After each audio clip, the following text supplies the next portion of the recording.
Hey guys, what's going on? Welcome back to IAD-TV. It is, God, how long has it been? It is October the 15th. Shows you how well I've been paying attention to dates of late.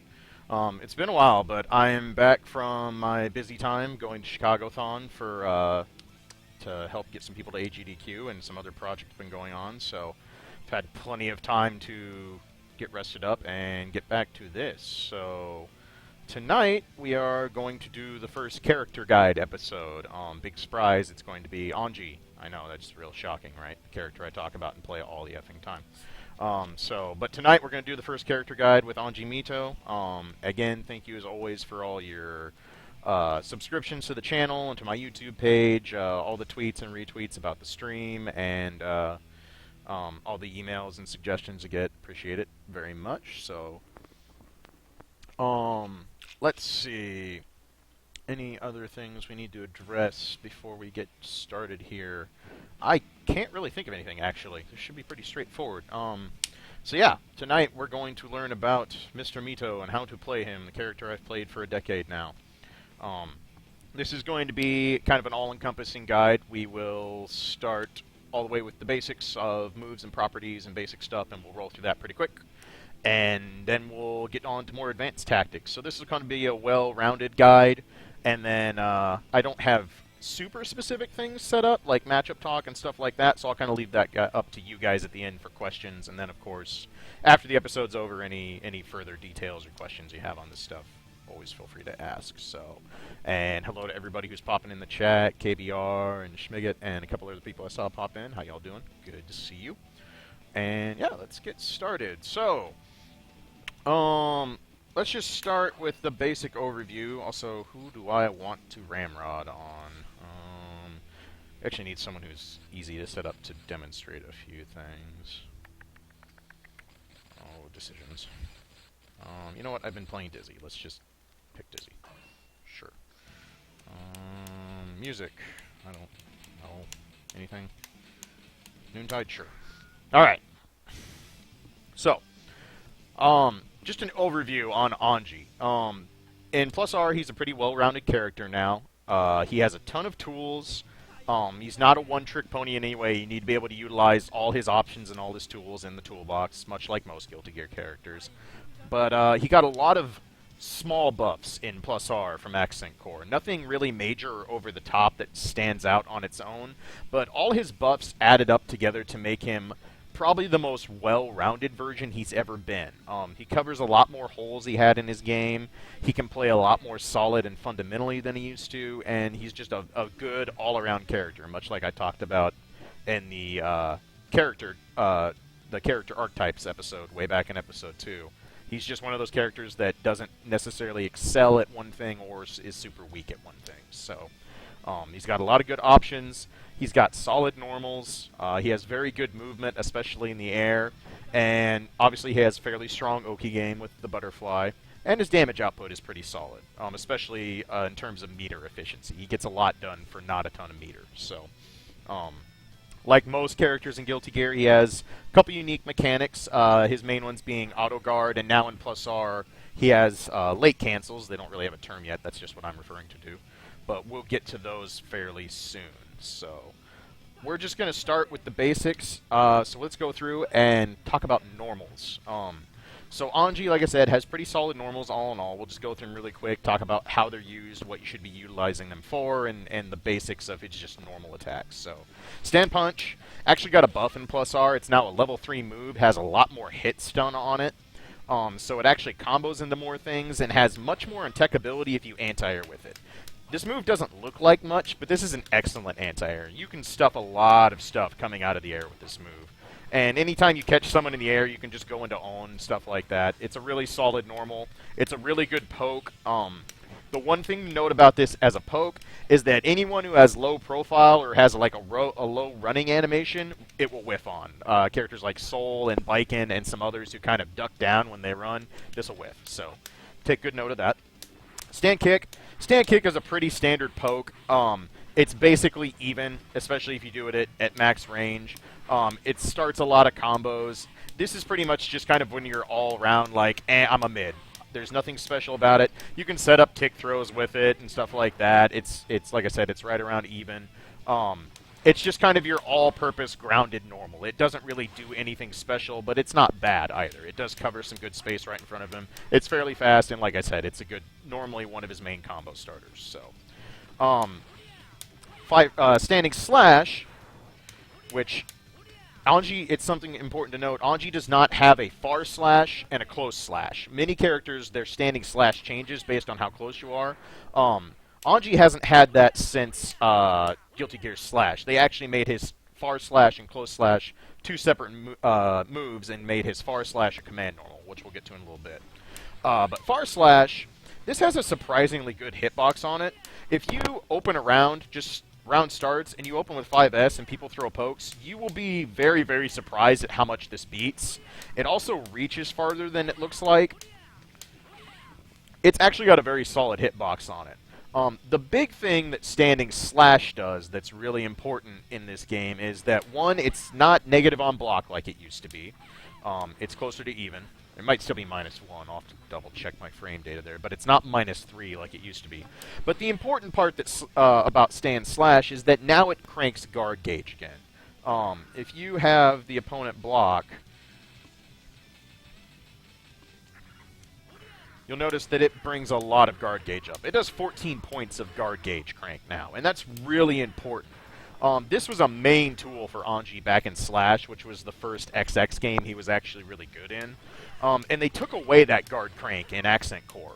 And as you'll find out later when we get into more in-depth stuff, guard crank's really important for Anji, and it's really important for a lot of characters. So this is a really good move that you're forced to kind of respect and deal with because he can Gatling into other things that cover him and do safe moves. It's jump cancelable like most his normals are. Most standing normals are jump cancelable. Anji's are no different. But the fact that it cranks guard and you kind of have to respect it because it's not a down frame move makes this a very important poke. There's a lot of utility for this. It's a juggle, it's a guard gauge crank, it's a poke, and it's part of his combo strings. So 5S, pretty important. Standing heavy. Standing heavy is just a good all-purpose, I have range move. It's not terribly fast. It doesn't have auto guard on it anymore like it did in Slash, much to my dismay, because God, that was good when we had it. But this move just covers space. It does hit on both sides of him, just like it looks like. It can catch characters when you're a good ways out, when they're trying to dash in or air dash in and smack them out of the air. And it's really important to note that this does two very important things on hit. One, it forces crouch. Those of you who don't know, like we talked about in way, way back episodes, when you force someone in crouch in a combo and they're hit, they actually have more hit stun. You can do combos to crouching characters that you can't do to standing characters because everything has 2 more frames of hit stun because of the crouch animation. So this is really important because it opens up Gatlings like this, where you can do forward punch into standing heavy again. So that's really good to know. This is your main combo extender. You're gonna almost always want to Gatling into standing heavy because they're crouching, and now you have all sorts of options with how to hit people. So, common note: no, you do not take extra damage when you are hit crouching. It's just that there's more hit stun. What usually happens is that because you can have combos that wouldn't hit, you're going to get more damage done to you because now you can do bigger, juicier combos, is what it boils down to. But yeah, Third Strike had boosted damage versus crouching characters, but not Guilty Gear. So, important distinction. It's just extra hit stun in this game. So 5 heavy, good space control, one of your main combo moves because, again, it'll allow you to do things like combo into hard slash Fujin and all that fun stuff, which we'll get to soon enough. And lastly, Standing Dust. Anji's Standing Dust is bad. I mean, I don't really know how other way to say this. It's not one of the faster Standing Dusts. It has a lot of noticeable frames. We talked about in the Mentality of Defense episode how when you have something to trigger the eyes and trigger a reaction from people, that it's easier to react to. And the other thing is it just doesn't have a lot of range. What Standing Dust does have going for it is that now you can actually cancel it. So it's special cancelable, and you can do all kinds of neat stuff with it like this. And the other thing is that it does have auto guard on it. it's actually got a fairly sizable window of auto guard on it now, which is pretty cool. So, it has its uses. You can catch people with it. It's just to note that it's not one of the better dusts on its own for what it is. You're not going to catch a lot of people by going up and doing strings and going, I'm going to hit you with dust. Like, you can. It's just not one of the better ones. So, but being cancelable makes it safer than a lot of dusts. And having auto guard on it means sometimes you'll catch people and counter hit them, and on a counter hit dust, then you get all kinds of neat stuff because it's untechable. So, important to know that. Next, let's go on to the crouching normals. Low punch is just a pretty standard Gatling's into itself move. This has a surprising hitbox on it, much like 5P does. This actually will catch stuff that you wouldn't expect. It's actually a good move to kind of low profile under some things. It doesn't low profile like, say, Bad Guy Sweep or Axel Low Kick. But it does make Anji's hitbox a lot lower, and you can actually catch some stuff when people come down on you with this. That's one of those that's just very matchup and situation specific, but this has a better hitbox on it than most people give it credit for. Other than that, it's mostly used in basic block strings and stuff. It's a really good tick throw. You're just like, oh, what's he going to do? Oh, crap, I got thrown. You know, that kind of thing. So, low punch, nothing special, but definitely a move worth using. It's very fast. It's a good interrupt. You know, if you catch someone doing a stagger string, you can do this and then get a knockdown out of it because it just chains right into sweep. So, low kick is actually a very, very good move that's rather underrated. So the big thing about low kick is that it has massive frame advantage. You look at this move and you're like, what is this? It's not very long. It's kind of fast. Doesn't seem very special. The big thing is that it's +6 on block. If they block it, you basically get to do whatever you want as long as you're in decent range. If you try to max range it and they FD, it's going to put you out of range. You'll have to dash in and kind of do some stuff. But any move that you have that's a normal that has as much frame advantage as +6 is always worth having in the fucking arsenal. Like, you can get a lot of mileage off something as simple as having +6. This is really useful in butterfly strings. It is a low, so that's important to note. You can catch people with it. It's just a solid little poke. It doesn't look very fantastic. It doesn't have massive reach or anything. And its Gatling strings aren't super impressive, but it's +6. Use it. Like, you're silly if you're not using a move that gives you +6 on block. So that's the big thing with low kick. Low slash is another low, and just has good range. Also hits on both sides, much like 5H does. This allows for just kind of basic butterfly stuff. It allows you to sometimes catch people that are dashing in. This is actually a good move against characters like Bad Guy who like to dash in. You can actually catch him out of a lot of stuff if he's trying to run up and standing heavy you or junk like that. And it's a good combo move. You can combo into sweep, stuff like that. It's just a solid low poke. And it's a low. Again, when we get into the mix-ups and the Okazeme, it's important to know what your good lows are. And we've already got 2 of them here with low kick and low slash. So low slash pretty much does exactly what it looks like it does. There's nothing too tricky about it. Down heavy, if I had to pick one move that's probably Anji's least useful move, it's probably down heavy. It's not a low. It's rather slow. It doesn't have a lot of good Gatling tables into or out of it. But it has gotten better. It's also a level 6 move. You can hear it has the little bottle clank sound on block. It raises a bunch of guard bar. It has a lot of block stun on it. And it does have one useful Gatling now. You can Gatling into forward heavy, which is nice. We'll get to forward heavy here in a second. So it does have its uses. The important part to note about down heavy is that it's low auto guard. When we get to talking about auto guard, it's important to note that moves either auto guard low or high. They do not auto guard both. All mids can be auto guarded, but you have to specifically use low auto guard moves to auto guard lows. So that's the big thing that crouching heavy does. Other than that, it's not used in a lot of combos, again, because of how it works. And it's not used in a ton of block strings, but they are there. Like I said, Anji uses all of his tools. This is just one of them that honestly will take you a while to really see what to do with it, and it's very situational. Don't worry too much if you're not using this a lot in your block strings or your matchups. That's pretty normal. It just doesn't have the utility that his other normals do. And lastly, Anji's sweep. is a really solid move. Obviously, it's important for getting knockdowns. We all know how good knockdowns are in Guilty Gear. It actually has increased range on it in this game. It reaches a good ways now. Not quite from starting character distance, but you take one step forward. I see it's going to be one of those nights with Twitch. Awesome. Let me know when you guys can see me again. I suppose I should tell people to refresh. That would be the smart thing.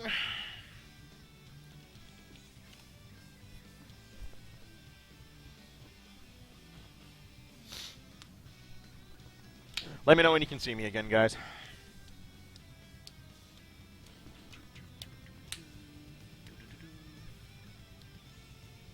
Okay, cool.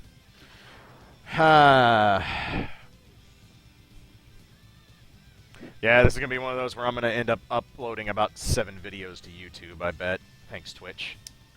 Okay, back to what we were doing. We were talking about low dust, sweep. So yeah, has better range on it in plus R. It's a knockdown. Obviously, you can Gatling into just about anything with it to finish your combos and knockdowns. And the important thing to note is this is an easy move to kind of get addicted to throwing out. It has really good range. It gets knockdowns. It's a solid move. If you whiff this, it's bad. It's got pretty bad recovery for a sweep. It's really easy to want to poke with this, and you should. You should make people respect it.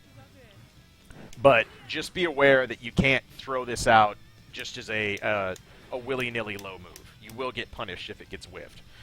And there's lots of ways to go over low sweeps in this game. So, it's a pretty good low-profile move. So, yeah. Solid stuff. So, you'll be using sweep a lot. And, yeah, it is what it is. Sorry, I'm kind of regathering my train of thought after Twitch was just like... So, that covers all our lows. Those are our basic low moves. So now let's talk about command normals. Forward punch. Forward punch has upper body invulnerability. A lot of forward punches in this game have that. So this is really good for going under moves that kind of hit the higher end, you know, pokes that, like Anji's stand punch is only going to hit the higher end. Well, you could go right through it with forward punch. The big use of this is that it stuffs air dashes really well. If people try to instant air dash at you, you can forward punch them out of it really, really easily. It has a lot of hit stun on it and counter hit. It also has some good Gatling chains, like stand slash into forward punch, standing heavy in the forward punch. It's a solid move. It is kind of slow. It feels a little unruly at first, but this is one of those moves that you start realizing you can go through some people's junk when they try to hit you with upper body moves, and you punish them for it. That's the main use of forward punch outside of some specific combos. This is your, I want to crush instant air dashes, or anti-air at a specific angle, or I just want to go through some stuff. You can actually beat some projectiles if you're up close enough. This will go through a May Dolphin, for example. If she just does a regular Dolphin and doesn't force break it, you can actually just knock her right off of it with forward punch, so it's really good for that. Forward kick is kind of janky looking. Its main purpose is that it has auto guard on it. This is the fastest and safest move with auto guard that Anji has. It doesn't have a lot of combo use. It doesn't have a lot of Gatlings or anything like that. Its main job is to auto guard and punish people. We'll get an auto guard here in a little bit.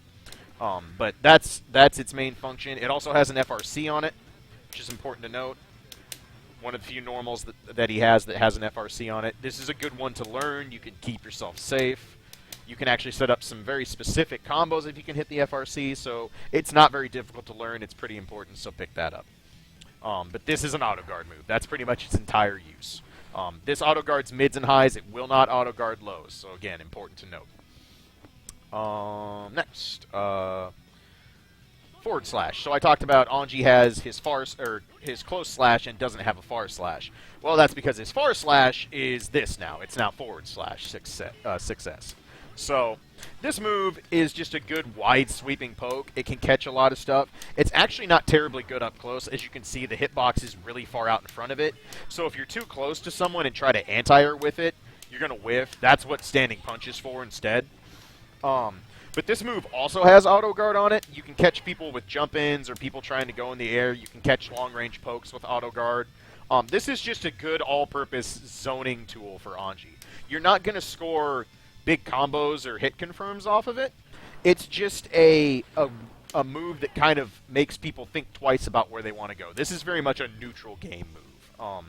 This will keep people from jumping out of stuff. It'll keep them from just kind of putzing about in the air right in front of you. It is what it is. Like, this move covers space. It's pretty obvious what it does. But it has the added bonus of auto guard, which is important to know. So, solid move. Learn how to poke with this. This is very important in Anji's just overall poking, neutral game, and zoning. So I suppose you will be poning, you know, once you get good. So that was a terrible pun. And the entire chat leaves. Episode over. Time to go to bed. I'm sorry. Moving on. So, forward heavy. This move used to be the scrub clutch. We all love this move for many games, because this used to be the god of auto guard. This was a wide sweeping move that had auto guard from the first frame of activation, and you're just like, I'm going to auto guard everything with this because it's so easy. Now it's a much different move, but forward heavy got massive buffs in this game. It has some very nice utility now because you can Gatling into it very easily, which you could do that before, but it didn't have a lot of good Gatling strings. But the thing is once you did it, you were done. This didn't do anything else. Well, now it's special cancelable again. You can do this. You can go into Fujin. You can go into Stomp. You can go into all kinds of things now, which is really important. And there's lots of ways to Gatling into it. Like I said, this is one of the few moves you can Gatling into out of down heavy. You can Gatling into it out of standing heavy. It basically Gatlings out of everything now. So there's a lot of useful block strings with forward heavy. The thing is it doesn't have a lot of range. So don't get too attached to doing brain-dead block strings that go into this, because if they FD, you're going to whiff. And it's not a good move to whiff. Luckily, it also has an FRC on it now. It happens right before it hits. It's really easy to figure out. It feels weird at first. The important part about this FRC is that if you learn to use it right, this is a free throw whenever you want it, because people are not going to stop this. You just do like this. They're not teching that. Like, they have to respect the fact that something can happen there. Plus, this still has auto guard on it. The auto guard window isn't as big as it used to be, but they're not going to push a button there. If you've Gatlinged into that, they have to respect the fact that it's going to go. So, yeah, you just start doing stuff like, Oh, look, I got my throw. Woo! This is it's a pricey use of 25% meter and accent core. As we all know, force breaks are worth a lot. Those are your big-time damage and combo extenders and stuff like that. But this is a really good FRC. I really like this, but I also really like throws. I don't see this used as much as I thought I would when I first saw it. I rarely see AGF or Taka use this, which really surprises me. But I've seen a couple of other Anjis that go to it all the time, and they always land the throw. Nobody techs this, ever. So if you've got someone that's just blocking a lot of shit and you want to knock them down and get butterfly going, like, you cannot go wrong with this. It's also really good, like, if you've been cranking guard gauge and all of a sudden you get them, you know, you got their bar almost flashing, they're not going to be really willing to push buttons, well, then just throw them and then start butterfly Oki with really crank guard gauge. Like, you can't go wrong there. So that's a really good FRC to learn. Definitely pick that up. But forward heavy is not spammable, but it does have a lot more utility now. It's definitely worth adding into the game. I almost never utilize this move in Accent Core because it just lost so much. Now, it's a pretty solid move. So definitely worth learning. Other command normals. Down forward punch, 3P. Overhead. This is what it is. It's an overhead. That's all it's for. This gets a lot of use in butterfly strings. It's not much of a threat by itself. You need meter to combo off of it because you have to Roman cancel it. It's not, you cannot Gatling into anything out of this. Not even like forward heavy or anything. It just is what it is. But it's a good overhead. It's fast for what it is. And it has a lot of utility. And the important part is that we've been talking about guard gauge crank. On counter hit, this move ground bounces. So this is a great move to just Gatling into. You can Gatling into it through all sorts of things. And if you have their guard gauge cranked up and flashing, which is a guaranteed counter hit, if you hit them with this, they're going to ground bounce, and you get to do a shitload of damage to them. So this has a lot of utility with that. But this is literally, it's an overhead. That's all it is. That's its entire purpose. So, down forward kick was given back to him in Accent Core. It used to be a move Actually, no, this is a new move. I take that back. This wasn't an X. This was an X. Anyway, sorry. Guilty Gear history that nobody cares about. So down forward kick has a lot of cool things going for it now. One, it's a low now, which is pretty sweet. This used to just be a generic, long range and move is what it is. Now it's a low, so it's a long range low that has some reach on it. It has some good Gatling strings like this. Forward slash down forward kick is a really good Gatling string. And the nice thing is it's also cancelable now because of late canceling, which again I'll get into in a minute. But you can cancel into all kinds of stuff out of this for some nasty frame traps and stuff like that. The other important thing about this move is it's throw invulnerable. This is a good move when you catch someone who just mashes throw robotically when you're doing mix-ups on them on their wake-up. We talked about this in the Oki episode. This has throw invulnerability. You just get a free counter hit if they try to throw you with this. And if you counter hit, it's going to be a wall bounce, and you get damage, and it's like, hey, it's good stuff. So, down forward kick, much better move than it used to be. And then lastly, down forward slash. This move, on its own, is really janky looking, seems silly. It's cancelable, but not much else. It is also jump cancelable, and it's a level 6. But this move on its own is like, what? What do I do with this? Like, I already have this, and it has the FRC so I can get throws out of it. Why would I ever do this? It has no range on it. It's really slow. This is Anji's miscancel move. He can actually cancel out of down forward slash on frames 8 through 10. So what you can do is, instead of doing like slash and then Gatling into this, you can cancel into another standing slash. Like that. See how he kind of twitched like he was going to do the full motion? If you tap another button, a slash or a heavy, during the cancel window, you can cancel the entire animation of this, and it's good for little block strings like this. If I can do it right. Good lord. There we go. Like, you would not normally be able to chain 3 slashes together like that at all. Well, with down forward slash canceling, I just got to crank a bunch of guard gauge. So, this is pretty much this move's entire purpose. It also has a pretty useful little utility that it didn't have. This is a low auto guard now. And not only is it a low auto guard, but it's a low auto guard from frame 1. I thought at first this was going to be really potent, but I haven't seen it used for that mentality. I thought it was going to be good for like catching bad guys who spam sweep and stuff like that. But this is just a really dangerous move to throw out on a guess for a low auto guard. Especially since there's a good chance the counters might whiff if it's a good low. So it has low auto guard. You might get a hookup sometime if you just happen to push this when somebody does a low. But that's definitely not its purpose. I've almost never seen it used for that. It's there.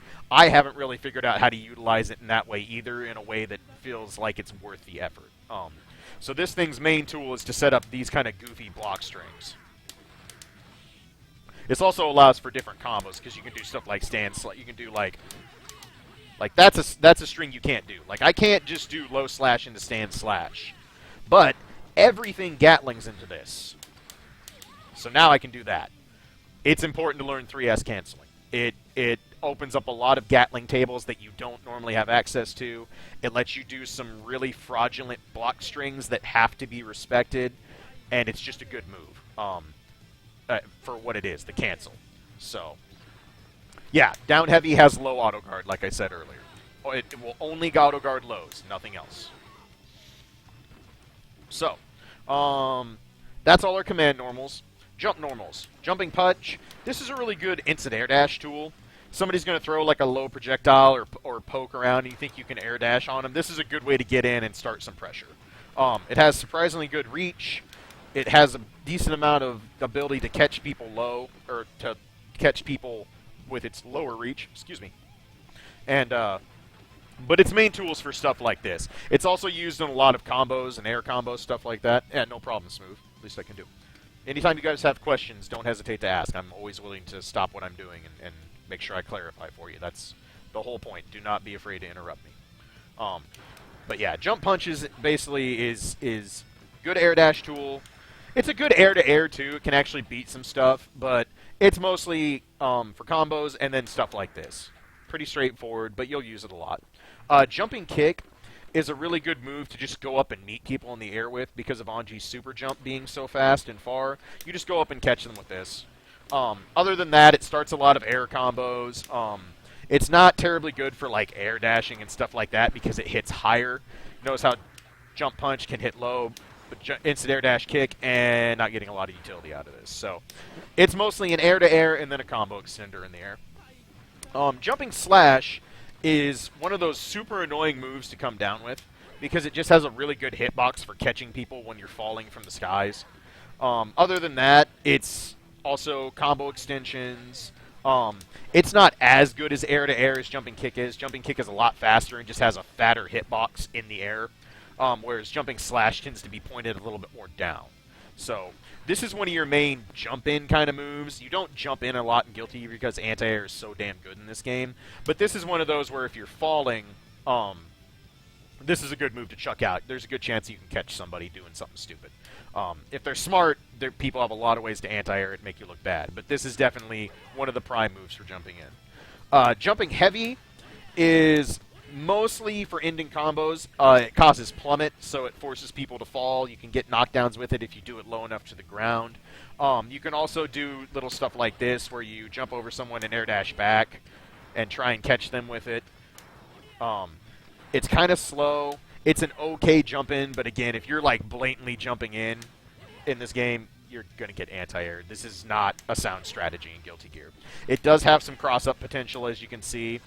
But this is mostly an air combo ender, and for just some gimmicky stuff, like I said, doing stuff like this. I'm not spacing it well on Dizzy because she has a weird standing hitbox. There we go. So you can do stuff like that, but jumping heavy you'll mostly see in combos and occasional jump-ins and stuff like that, but it's mostly used for plummeting people to the ground in the end of air combos. And then jump dust is one of Anji's good movement tools. As I've talked about many, many times, this almost completely stops his momentum, which is really good to have. So you can use this in conjunction with jumping slash to do stuff like that, like, oh, anti-air me. Nope, stopping, falling on your head. This is a really just basic old-school Anji tactic. Like, jump, stop momentum, fall with a move. You can also stall out in the air if you tech something and are just kind of want to screw over their resets, stuff like that. Other than that, it's actually a pretty solid air-to-air if they're above you. If you go up and meet someone with this that's trying to have air supremacy and be at a taller height than you are, you can catch a lot of stuff. It has a really good hitbox up high. It's not invulnerable, so to speak, but it'll beat a lot of things if they're above you or out in front of you. On counter hit, it wall splats, which is nice. And it's a good combo ender because it allows you to do stuff like combo into orb and all sorts of other stuff. So jumping dust is one of your movement tools in the neutral game. Does combos, and then obviously, you know, having something that stops your momentum is really handy. So definitely utilize that. So those are all the normals. So stand normals, low normals, command normals, jumping normals. That's the whole thing. That's all of Anji's repertoire with normals. As you can see, he has a lot of good normals. He doesn't have any godly normals, and he doesn't have any normals that are one-trick ponies. You need to use all of his normals in the toolbox to get the most out of it. So, next, let's move on to specials. We have the two stomps. Punch Stomp is basically, it's +1. On instant block, it becomes -1. You can cross up with this move. And I can't remember if this is still overhead. At one point, they said they were changing this. Yes, okay, so it is still overhead. That must have been early look test. Sometimes I forget these things. So this actually hits as an overhead. So You can catch people who don't know this with a cross-up overhead. Kind of hard to deal with. But this move is not something you just spam out and fish with. It's not really good on block. And if people know it's coming, they can actually air throw it really easily. If you do this predictably, people will just jump up and air throw you and make you look silly. But it is good for block strings. At worst, you just back off. If it backs up, you can backdash and just kind of reset yourself and go back into the poking game. Stuff like that. So that's punch stomp. Kick stomp is the one that goes much further. This one is even on block, but on instant block it becomes very dangerous. If this gets instant... No, I take that back. This is -1. Or it used to be. I know a couple of these frames got changed by like 1 frame, so I apologize if I'm getting these mixed up. It's hard to remember all these changes. But this move, if it's instant blocked, for example, is a free Potemkin Buster. So, while you're not going to get wrecked if it gets blocked, you need to be aware that you probably shouldn't be pushing buttons if it gets blocked. It has a lot of cross-up potential. On hit, both of the stomps cause ground bounce. So this allows you to get combos and juggles. For reference, there you go. They both ground bounce. This is a really good cross-up tool. It's one of the best. You can make this super ambiguous and hard to deal with. Like that. I mean, if you space it right, I mean, you have to really be paying attention. So, that's one of its main tools. It's really good in butterfly strings. It's a good block string shenanigan. I'm not going to call it a good block string ender because there's lots of ways around it. And then the important thing about kick stomp is that it has an FRC. It's a good way to score another throw like that. You can end a block string with it and just do stuff like blah blah. Should probably space this right if I want to show what I'm doing, huh? And now I can't hit the FRC because I'm awesome. There we go. Stuff like that is a good shenanigan to have in the back pocket. So the FRC is important. It can keep you safe. You can actually do stuff like do the FRC and then fall with like jumping punch, which is a good way to catch people. Man. And I even practiced this before the show, and now I can't hit it. There we go. Stuff like that. So that's the stomps. They're big rewards if you hit them. These are good moves to throw out when you've got guard gauge cranked and people are scared to do things. Having a lot of guard gauge crank and then catching them with a cross-up like this that's going to do big damage puts people in a very uncomfortable situation. So those are the stomps. Anji's two, really, the moves that almost define him, in my opinion, are Fujin. You have slash Fujin, which doesn't go very far. It has very specific uses. You used to get a lot more out of slash Fujin in the older games. You won't see it used very often in Accent Core or Plus R. There's very specific combos and setups you might use it, but the main one you're going to see is hard slash Fujin. This move is kind of encompasses what Anji is as a character. This move is super dishonest. Once it gets going and you see Anji do the spin around, he's invulnerable to strikes. This is essentially kind of like a...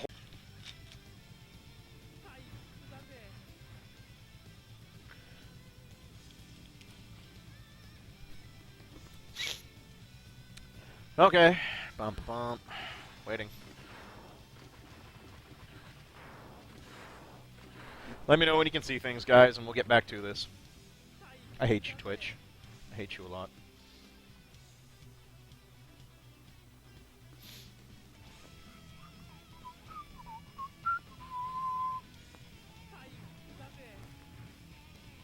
Okay.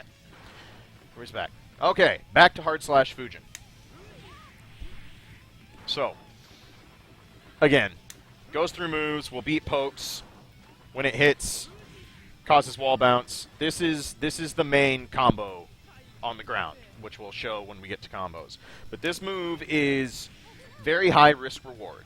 When it hits, you get a lot of good things.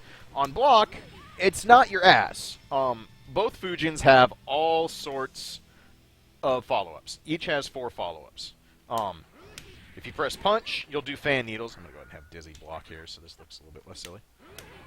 So you can go into fan needles. Those hit overhead. They cover space. They're a fairly safe move, but if they guess right, there's people that can punish it. That's one mix-up. This also has an FRC on it. It's really, really early, like that. That's one way to make that safe. The second follow-up is the hop. This will go over lows. So if they try to beat you with a low, you can actually hop over it and throw them. That's the second part of the mix-up. Third follow-up is Nagiha. This is a low. It also has an FRC on it. Right there. That allows for some combo extensions, stuff like that. And the last follow-up is Reen. This is an overhead.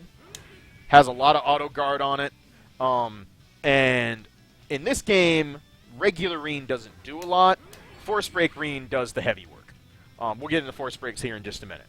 But those are all your follow-ups out of Fujin. We'll talk more about the Fujin mix-up, so to speak, here in a little bit. But it's important to note that this move is really tempting to throw out. You get massive rewards when you beat someone with this. And it forces people to play honestly. They can't just chuck out projectiles whenever they want. They can't just do long-standing pokes and stuff like that. This move will keep people honest with its dishonesty, if that makes sense. So this is an important move.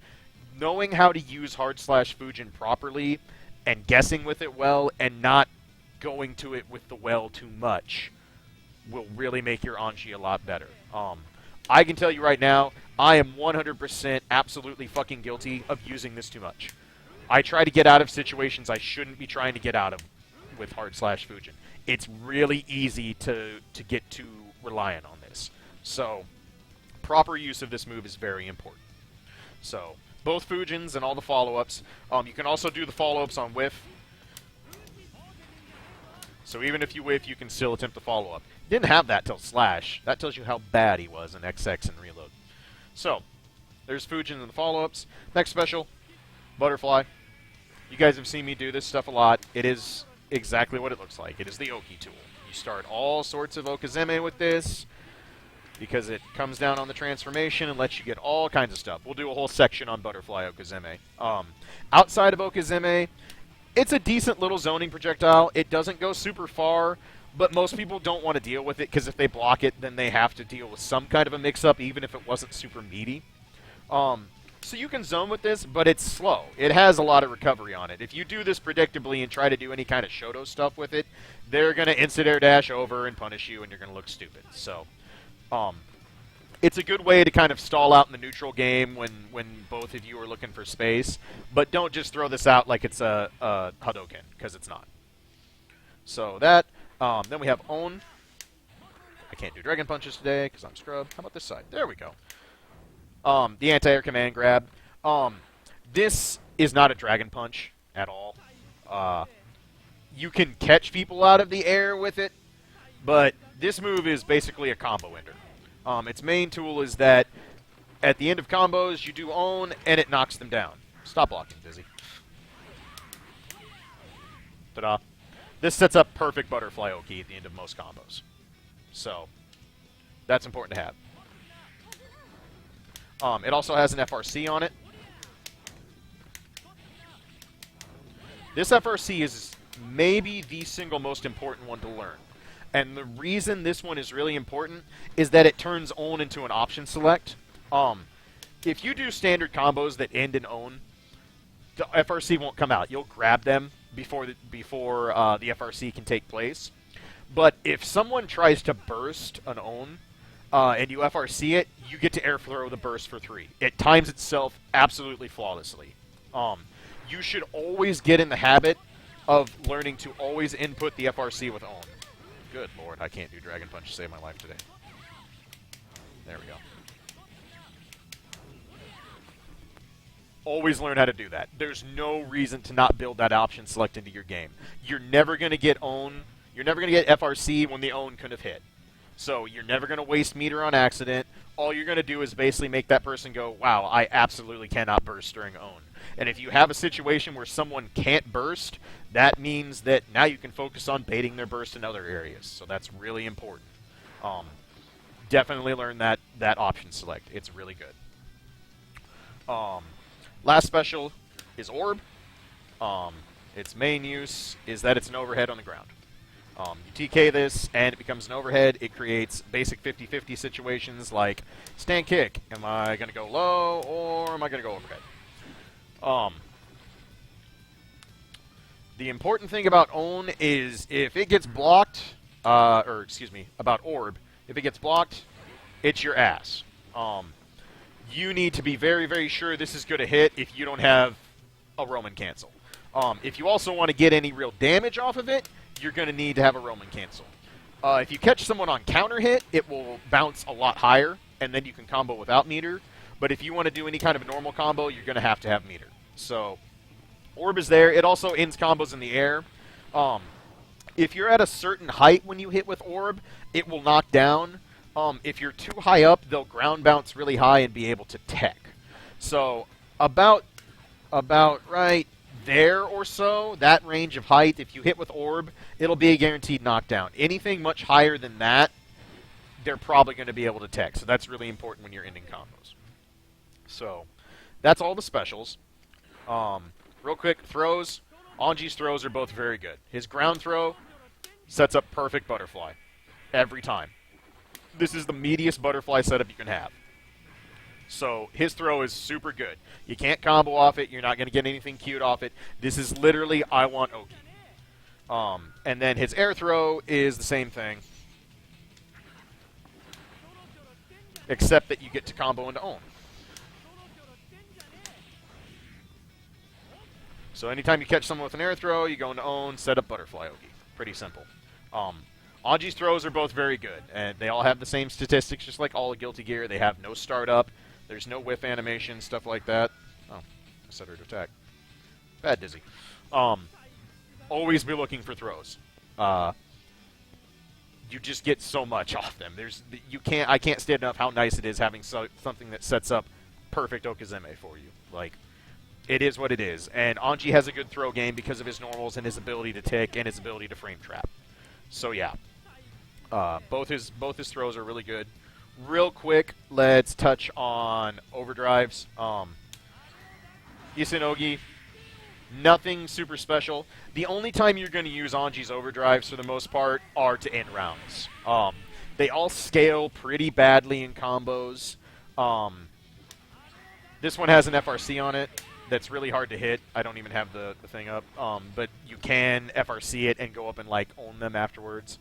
But this is mostly like, I did a combo that ended in Own, and they're not quite dead. So, let's make this unburstable.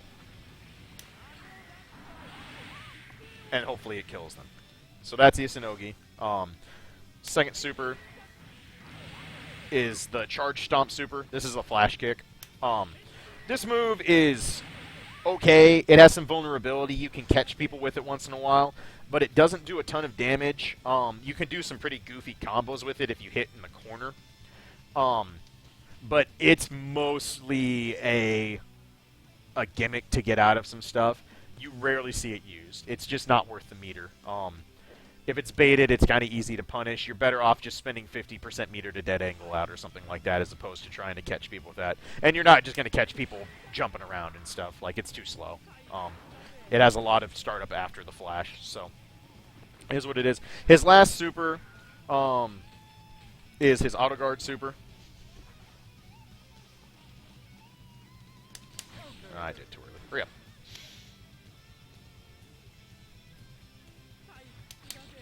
You know what? I'll record you myself. Just be easier. Let's see. Record, play, and stop attacking.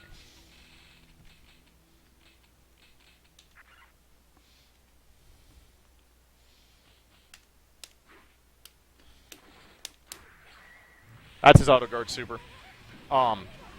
It's pretty much completely invulnerable. The flash is really if you activate that and they're in attack, you're gonna hit. I don't see it used a lot anymore. I don't personally go for it much anymore.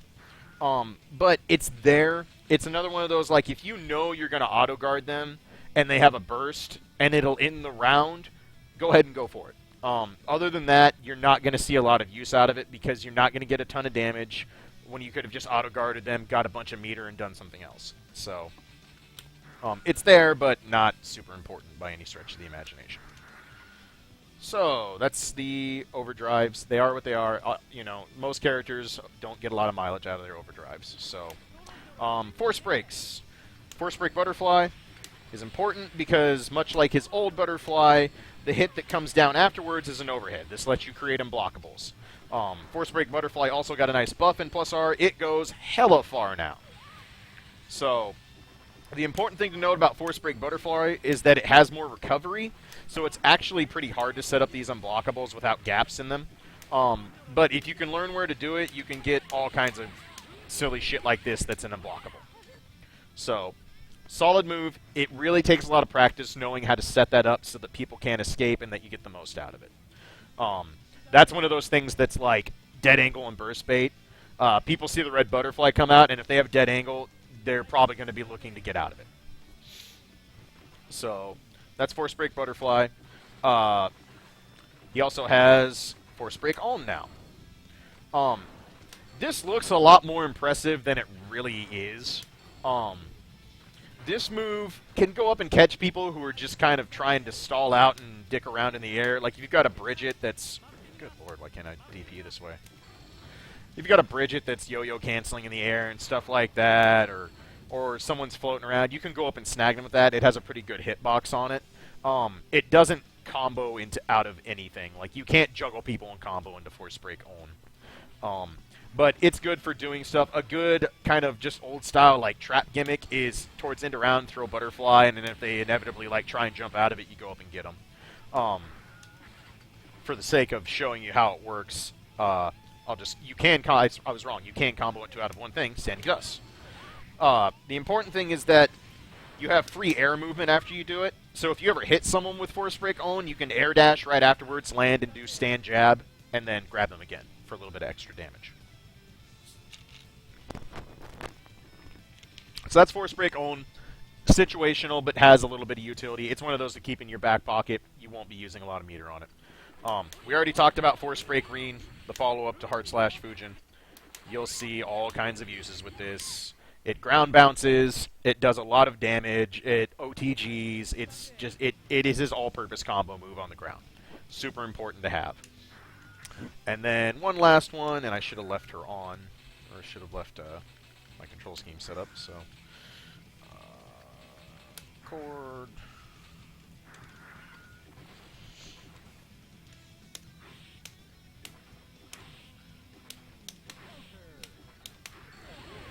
Force Break Auto Guard counter. I guess I should have shown the Auto Guard counters before doing the Force Break, huh? Forgot to do that. We'll do that right now, actually. So we've talked about Auto Guard. That's his Force Break Auto Guard counter. It's important because he can actually air dash after it now. It used to be super unsafe if that ever got baited. Now, if it gets blocked, you literally just air dash away and everything's cool. So we've been talking about Auto Guards. We have this move like this that's set up solely to Auto Guard things. This has Auto Guard on it. Reen has Auto Guard on it. All sorts of fun stuff. So, what is Auto Guard all about? Well, Auto Guard will just go through moves. This isn't like Hyper Armor or Super Armor. It doesn't have a set number of hits. It's just anytime you're being hit during Auto Guard frames, you will continue going through your animation. Different moves have different amount of Auto Guard frames, but you can Auto Guard through a lot of stuff. Like if I just do forward kick through Dizzy's standing kick, it will Auto Guard through it and counter hit her. If I can time it.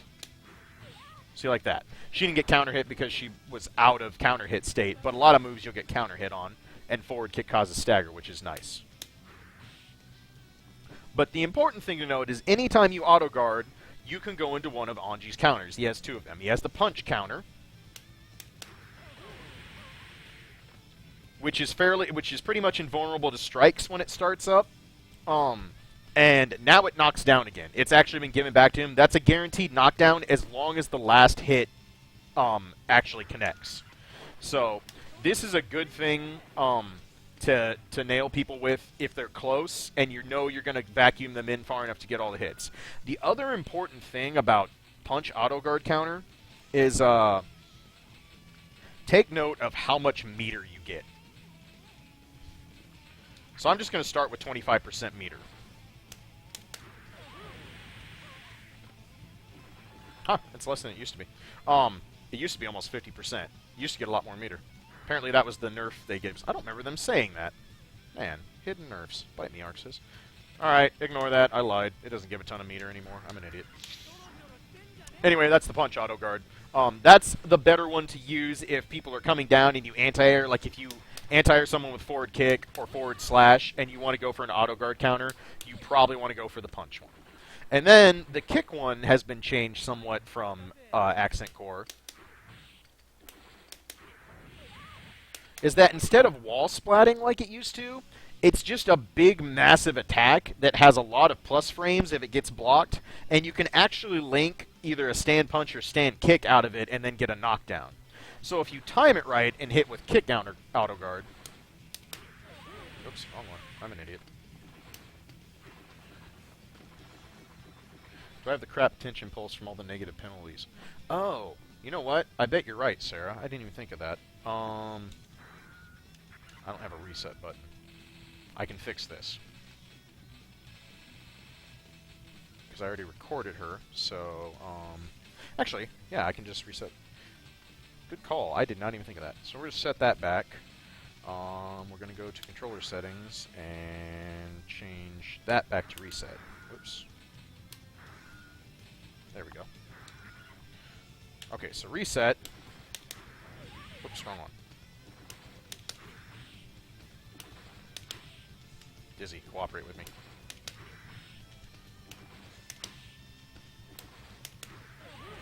Ah, there we go. I did have really bad negative pulse. Okay, good call, Sarah. Thank you very much. I completely forget that your tension pulse goes to shit if you stay in training mode and get a bunch of negative penalties.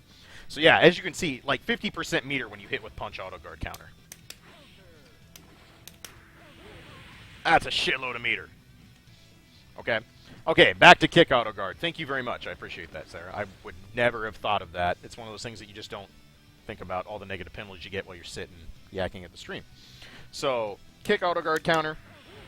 Except I like to hit punch, because whatever. You can actually link stand punch into sweep and get a knockdown out of it. Really important. You can also link stand kick. I'm pretty sure it's a one-frame link if they're standing. If you catch them crouching, it's a little bit easier. I'll try and do it here.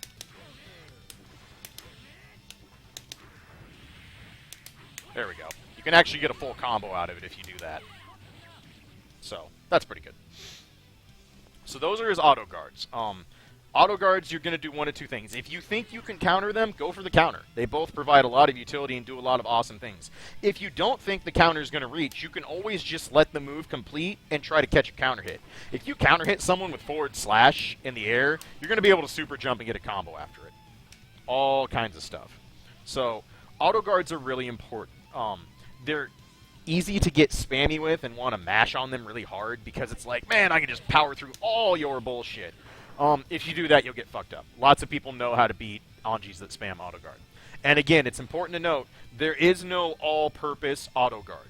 I can't auto guard lows with this. I can't auto guard mids or highs with this. You have to know which move is coming, and you have to know when to use auto guard. Auto guard is a situational matchup learning tool. The more you know where to interrupt and where to use auto guard, the better you will get with it. If you become super reliant on it and try to use it as a way to basically treat it like a dragon punch instead of learning how to play defense, you will get killed for it. Don't get over-reliant on auto guard. It's one of those things that when you add it to your game properly, it makes Anji very scary. If you try to make it your entire basis for your defensive game or how to counter people, it's not scary because it becomes very easy to get around. So, we talked about his unique mechanic with auto guard. Let's talk about late cancels. So I said Anji has a new mechanic called late cancels in this game. Basically, one of the buffs that Anji got in Plus R is that now he can cancel any of his moves into a special move or, yeah, just into a special move on the last active frame. So normally, moves have a cancel window. Stuff like, oh, I just buffer it in because that's what you have to do. The buffer window is only so big. This is not true for Anji. As long as the move is still active, he can cancel into any of his special moves. So, like, I can do stuff like stand slash, almost let it finish, and still do Fujin. I don't have to let it completely recover. I can do stand heavy, wait till the very end, and then do hard slash Fujin. I can do down forward kick, wait till the very end, and do hard slash Fujin, or do butterfly, or do whatever. This is a really important but subtle mechanic, because this sets up all kinds of frame traps and sets up ways for the opponent to hang themselves. You start doing stuff like this, and it's a basic block string, but it's tight, it's hard to get out of, and they think, oh, well, he's just gonna, do whatever. Well, I wait till the last second, and you try to dash forward to do anything, and then I hard slash Fujin through it.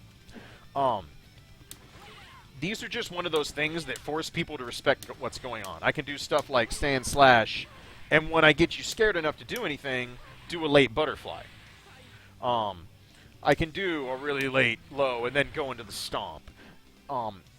This is a really weird mechanic, to be honest. I've never seen anything like this in any game. This was such a weird, strange tool, and when I first read about it, I was like, I don't really understand what this is supposed to do. But it's a really nice tool to have. To be able to end a block string and then make them wait and go, okay, is he just going to let that finish and then back off? Or is he going to cancel into something? Because as we talked about, Anji's special moves, they're there, but they're not super safe. They don't extend block strings. They aren't there to make you go, oh, I have to block so much more crap now. They're mix-ups in it of themselves. So to be like, oh, last-minute cancel to get out of stuff, or last-minute hard slash Fujin, it makes people think twice. So this is an important mechanic to learn. It's just, it's weird. It feels very much against what you would do, especially if you play Guilty Gear at all. Because you're so used to, Gatling, cancel, combo. Well, what if I want to do something like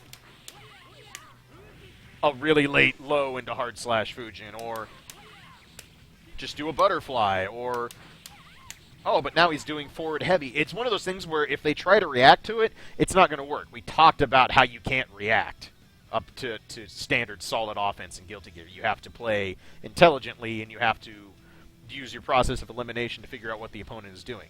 This is one of those things that adds to that. It's just another layer that forces your opponent to wonder what the hell is he going to do next. Yeah, very late Rekka is actually not a bad example. Hard slash Fujin is kind of like that. It's a different style of move, but the concept is there. You're basically making them wait and go, well, what's he going to do? And the thing is that's what Fujin is in and of itself. The follow-ups, I can wait a long time to do.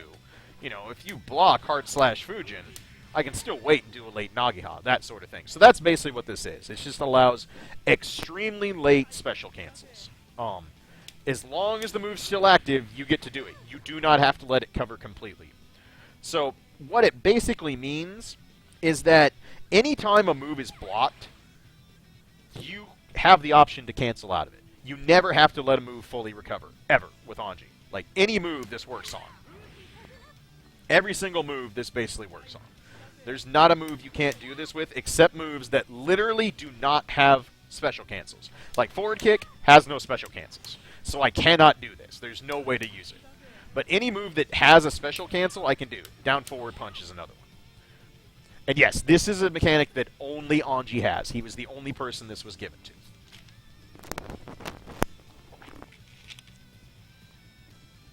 So, we have his miscancel with down forward slash, his auto guards, and his late cancel. These are the main unique mechanics Anji has. They're pretty simple in the grand scheme of things, but they're all important. Just like I've said, all his tools are very important. You want to learn how to use all of it, because you need to use everything. So now that we know all the things Anji has at his disposal, let's just talk about how the character works, his goals, his strengths and matchups, and how you play. The nice thing about Anji is that his game plan doesn't alter much from matchup to matchup.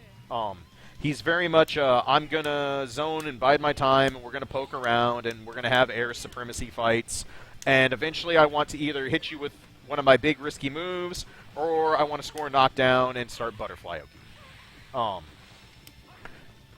This is his basic game plan in almost every fight. You're going to want to go up in the air and meet people with your good air mobility, because super jump is an impressive tool to have for getting across and getting to people. You want to seek knockdowns because, again, you want your Butterfly Okazeme. You want to use your really strong block strings, like we've been talking about. You know, he has these late cancels. He has 3S cancel. He has all these neat tools that allow for some good block strings.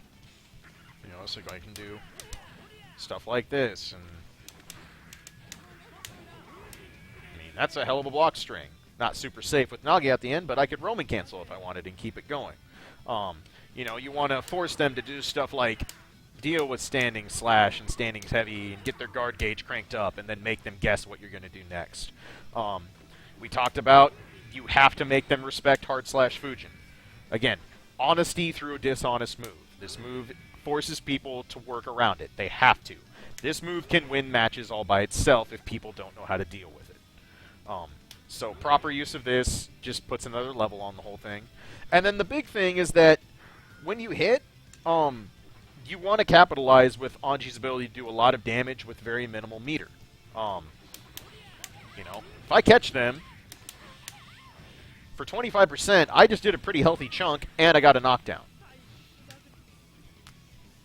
Excuse me.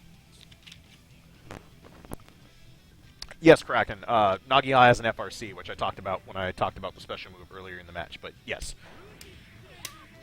Which I missed it. Whatever. I hit it the first time. But yes, it still has an FRC. Anyway, back to Anji's strengths and his goals in a match. So, those are the basic things you're looking to do. Capitalize on his big damage. Use his meter efficiency with Force Break Re and his ability to do a lot of damage with only using 25 or 50% meter. And, yeah, utilize his movement tools, all that. So let's just kind of break down each facet of a match and playing the game with Anji. So let's start with the neutral game. I actually used Anji as an example in the neutral game, but like I said in that episode, you want to utilize really strong pokes. Forward slash is a good poke. Down forward kick is a good poke. It's actually a really nice Gatling. Standing heavy does a lot of healthy zoning. Jumping dust, as we talked about, meets people air to air. Jumping kick meets people air to air. That sort of thing. Like we said earlier, you can zone with Butterfly to an extent. Don't be really obvious about it. Don't try to pretend it's a Hadouken. But you can cover space and stall out a little bit until you get the positioning you want. So this is a good neutral game tool. And then Super Jump is arguably one of his best tools for the neutral game. You cover so much ground and you get in so fast. You get to stop your momentum with Jumping Dust. You have Falling Slash. And again, you can meet people air to air with Jumping Kick, that kind of thing. This is a really important tool to utilize. His Super Jump is really good. There's a reason you see Anjis go to the air a lot when they're trying to play the neutral game, because there's not a lot of characters that can cover ground like this with their jump. So you have that. Your air presence is pretty strong. There are characters that can dominate Anji in the air. Jam's pretty good at shutting him down in the air. He has a hard time with beating Mei in the air, that kind of thing. So, but in general, Anji is a fairly strong character in the air. So don't be afraid to go to the air to get your neutral game where you want it to help you close ground and to help you get in. Like I talked about earlier with jumping punch, this is a really good instant air dash tool to get in. You know, if you catch someone doing something and you snag them with it, you can just land and do that. Something really simple. That's a tool to get over stuff, get you in quickly, and even if it's blocked, well, you're going to have advantage. You get to do a block string, and as we talked about, Anji's got good block strings, so nothing wrong with that. And again, in the neutral game, it has to be respected. You have to deal with hard slash Fujin. Let me reiterate that even though I'm talking about this move all the time, that don't go overboard with it. You'll die. This move is really, really easy to get blown up. If they swing during the invulnerable to strikes part, you're gold. You're going to nail them. If they know how to stuff this, and it's not as hard to stuff as you think it is, hard slash Fujin will get wrecked. So this is just a very important facet of keeping people honest. It's what makes his other more fundamental parts of his game very strong. It's just one of those things that have to be respected. Like I said, it's kind of like a horizontal dragon punch. You have to respect Volcanic Viper from Soul because it's a dragon punch. But he can't win a match by just doing Volcanic Viper all the time. Same kind of concept. So, that's the basics of the neutral game with Anji. What you want to try to do when you're at neutral so you can get in, have your offensive advantage. what does Anji like to do on defense? Well, first off, you don't want to play defense because it's Guilty Gear, and we all know defense is a pain in the ass, as we talked about. I did a whole episode on it. But what do you do when you're forced to block, when you're put on the defensive disadvantage? First off, Anji has very subpar reversal options. You can attempt to reversal auto guard. It's risky as hell. They're not that fast. If anybody does meaty lows, you're going to have a hard time stopping it because down forward heavy is not fast enough to beat people on reversal. Reversal forward kick will beat standing stuff sometimes because it's a lot faster and the auto guard activates quicker. This is risky. You have to have a really fucking good read to want a reversal auto guard. You can reversal hard slash Fujin. This is a thing. If they have piss poor meaty timing or you just are feeling lucky, you can get out of some stuff with this, but again, this is risky as hell. Not a very good idea. These are both very subpar reversals. Very, very subpar reversals. Of course, if they're all up in your face and aren't smart enough to not throw bait you, reversal throw is always an option, as it is with everybody in Guilty Gear. His dead angle is good. Not nearly as good as it used to be. This used to be completely invulnerable to strikes in Slash, which is one of the things that made him really, really strong. Because if you ever got to block, Anji has so much meter all the time that you literally are just like, no, go away. I'm not dealing with you. So his dead angle is good. It will get people off of him, and it has a pretty good hitbox. It'll catch a lot of low stuff, but not super low profile moves. But that's always an option. You can always go to dead angle attacks. Obviously, you can always burst or gold burst. These are always defensive options. We talked about that in the defensive episode. Use them wisely. We talked about what happens if your burst gets baited or blocked. Bad things. If you get a gap in the defense, super jumping out is super good. I mean, you get away, you get to cover space, and you get to start the neutral game. If they leave gaps in their pressure and try to stay on the ground or don't adjust for you jumping out of pressure, then just get out of dodge and say see ya. Always a viable option. Of course, one-frame jump, also a viable defensive option for every character in the game. I've talked about one-frame jump ad nauseum. Learn it, use it. It gets you out of a lot of shit. Auto guard outside of reversal obviously is a very powerful defensive tool. People who do strings that have a lot of advantage but have gaps in them and are designed to make you lose by pushing buttons can get blown up very badly by auto guard. If you have like a bikin player who likes to do strings into jumping heavy, this is an excellent thing to just jump kick or forward kick and auto guard the hell out of her with. Predictable gaps get blown up by auto guard. People have to have good pressure and good stagger strings to get around auto guard. So outside of reversal, Anji has a very powerful defensive out. Auto guard is very, very, very useful in that situation. But you have to use it smartly. Again, this is an inherent risk when you auto guard. If the counter gets baited, or if they know how to actually beat out auto guard by using multi-hitting moves or things that will blow it up, they will blow it up and you'll get counter hit. So you learn how to use auto guard to get yourself out of bad defensive situations. But again, don't just spam it like it's a free out, because it's not. You have to use it smartly. Much like same thing, you can use hard slash Fujin and gap pressure if they do predictable pokes. You can use the invulnerability to strikes on it and smack them out of it. So, in general, Anji has average defense. He has tools that he can get out of pressure with, but he doesn't have any go-to options to get out of pressure. He can't just look for the chance to uppercut you. He can't just look to reversal you because he doesn't have really good ones. He has a lot of small things that get him out, like super jumps, and then the universal defensive options like one-frame jump, like bursts, and like dead angle attacks. But he's a character that you have to learn your defensive situations matchup to matchup and know what your good options and outs are. Since he's sort of unique, how well does he deal with Justice? From what I've seen, Sarah, he deals with Justice by basically knocking her down and then taking her on a ride. He thrives, and we'll talk about this in a little bit, but he thrives on characters who struggle to deal with Butterfly Oki. Justice doesn't seem to have very good responses to Butterfly Oki. One other thing I can tell you is that this, Force Break Butterfly, this will actually go through nukes. It has more projectile durability than any other projectile in the game. It will literally go through the Noke and just keep going.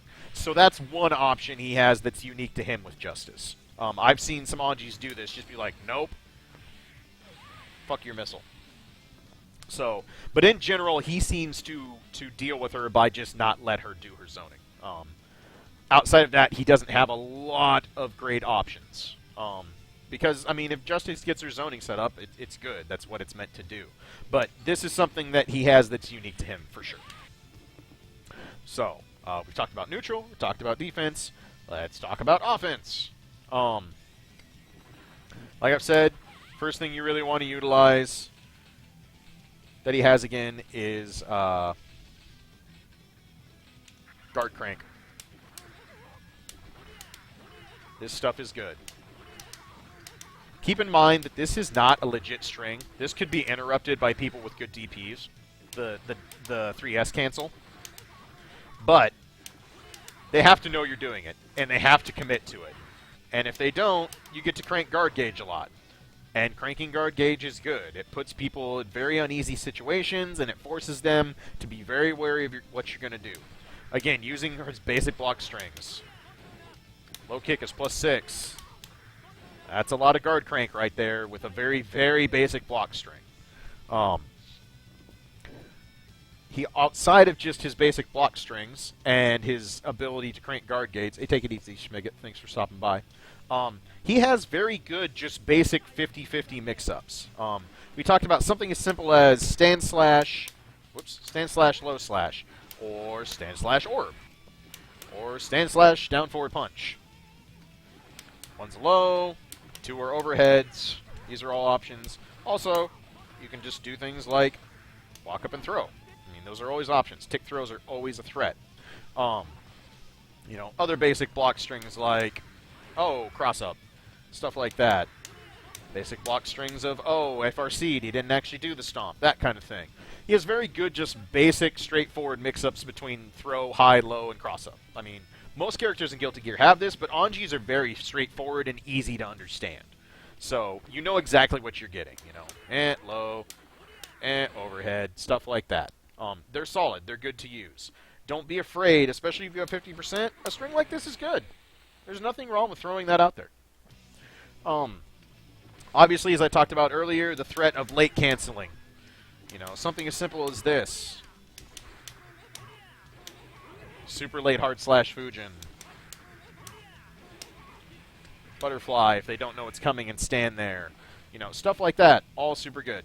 You have to be able to utilize all of these things. His late canceling is super important. We talked about stuff like, you know, FRCing that for throws. His offense is pretty straightforward. You know, you see Anji's stuff and you go, I think this does what it looks like it does, and that's exactly what happens. He has good block strings, he has straightforward moves, and he has solid mix-up. There's not a lot of mystery to playing Anji. A lot of it is just getting your opponent to respect things they shouldn't respect as much. And again, that's through doing stuff like, well, I have hard slash Fujin. You have to be wary that at some point I'm just going to be like, and try to poke you through something. So then they start waiting, and then you start getting stuff like this.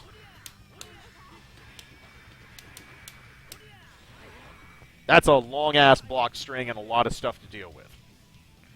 I cannot tell you how many times I've seen people play AGF, and he will sit here and he will get this kind of nonsense. Just stand slash, butterfly, and they stand there and block it. Because they respect everything else that can happen. They try to jump out, and he predicts it, he can catch him with forward slash. If they try to interrupt, he can catch him with a hard slash Fujin. There's all sorts of ways Anji has to stop people from trying to interrupt his offense.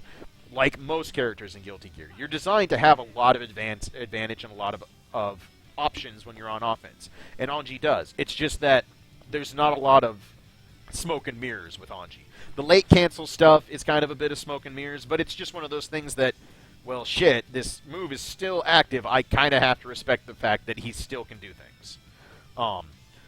And then on top of all that, like we talked about, his throw game is very, very good because you get Okazeme. Really, really important. So, basic offense. We talked about some basic mix-ups with the overheads and going into orb. I talked about how it's really important to crank guard gauge, and then suddenly things like down forward punch become very scary because of crank guard gauge. Granted, they wouldn't block all this because it's silly, but just use your imagination here. So I've got them all cranked up, and then, stuff like that. Because of that counter hit on down forward punch being a ground bounce, suddenly with crank guard gauge, that's super scary. So that's a good mix-up to have. You know, we talked about all the mix-ups you can do with Stomp, all the mix-ups you can do with Fujin, and the basic guessing game that comes out of it. You know, if you go to Force Break Reen a lot, people will start beating this with lows. Both Reens lose to a low for free. It just flat out trips him. There's no low auto guard. You fall down and get counter hit for it. So you start waiting and they go low and then you hop over it. Or you delay and then you poke them again while you're still up frames from hard slash Fujin. Or again, like we said, you throw needles and try to hope they don't know how to counter. That kind of stuff. Good players can react to hard slash Fujin mix-ups. This is not an inherently strong mix-up by itself, doing the follow-ups after hard slash Fujin. Some players will literally just sit here and wait and then react to what you do. If you do the hop, they'll throw you when you land. If you do really late Nagiha, they'll just block it and then go punish you. If you do fan needles, they will jump up and counter hit you before it comes out. And if you do Reen, they'll just do a quick low and knock you out of it. The nice thing is, if they sit there and react, well, then you can do shit like that. I'm not over-exaggerating when I've seen good Anjis do this. Whoops. It's also important to note that if you space this at max range, it's much safer in terms of dealing with stuff. Because then you can do like super long-range Nagiha. If they try to react, it just makes things a little bit easier. But Fujin can be done into itself again if they're looking to react and stop your follow-up. So that's an important mix-up to note. So basic mix-ups. So let's talk about the big one. Let's talk about Okizeme. So as we said, Butterfly Oki. The limits on Butterfly Oki are literally the limits of your creative imagination. There's so many ways you can use Butterfly Oki. You can create overheads and go in and just do a blatant overhead. You can go in and do quick low strings that will catch them and then follow up. You can do cross-ups like this, and they'll have to turn and block the butterfly the other way. You can do stuff like low air dash mix-ups by doing stuff like this, like run up, stand slash, and then do a late low air dash. You can do something as simple as walk up and throw. You can do, I mean, there's literally no limit to what you want to do with butterfly mix-ups. Basically, what you should be trying to do is, if you can, you want to open them up. You want it, obviously, hitting them is good. We all know how that works, because then you get damage and all kinds of fun shit. If you don't open them up, then just apply a bunch of pressure and crank their guard gauge. Just create more offensive advantage for yourself. You know, you can do something as simple as this and then run up and get a ton of guard gauge crank out of the deal. You know, that's a fairly solid string right there. I had to spend meter to do it, but you get the idea. It's really important to know all your options in Butterfly, and there's tons of them. There's literally so much you can do with this. I could spend an entire episode telling you every Okizeme string I've ever used, and we wouldn't be done. But very basic ones are something as simple like, oh, low into a cross-up overhead. That's pretty damn hard to see.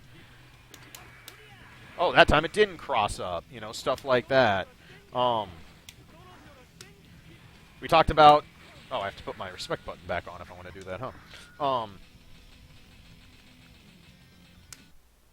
Or I can select characters like a dumbass. Intermission. Anyway, as we were doing.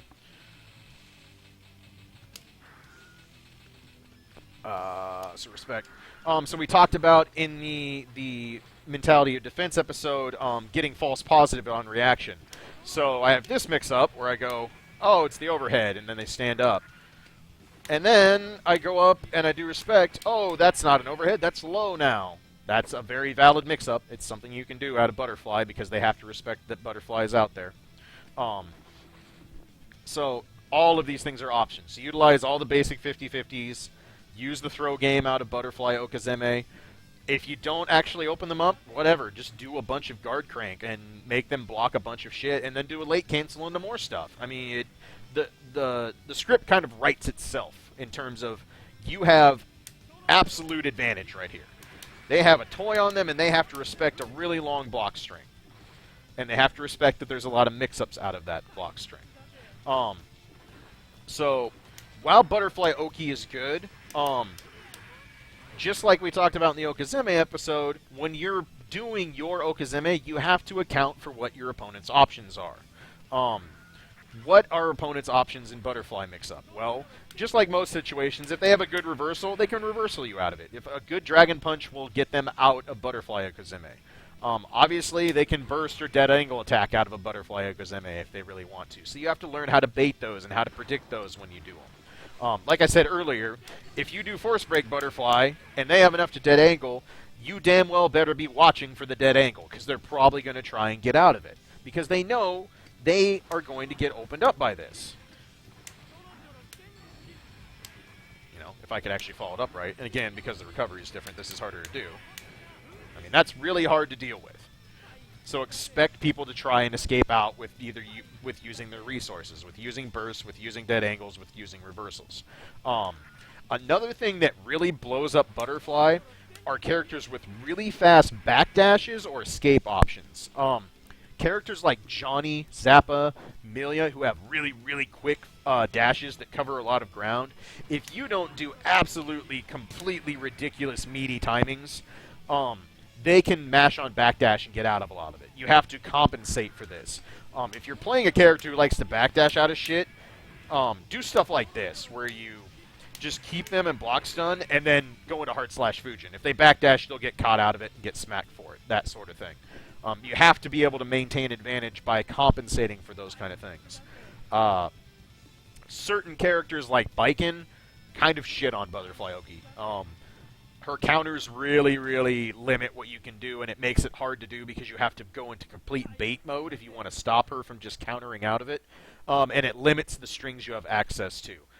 I oftentimes end up playing that matchup by completely foregoing Butterfly Okazeme, and I just do max damage combos all the time because it's honestly easier to deal with.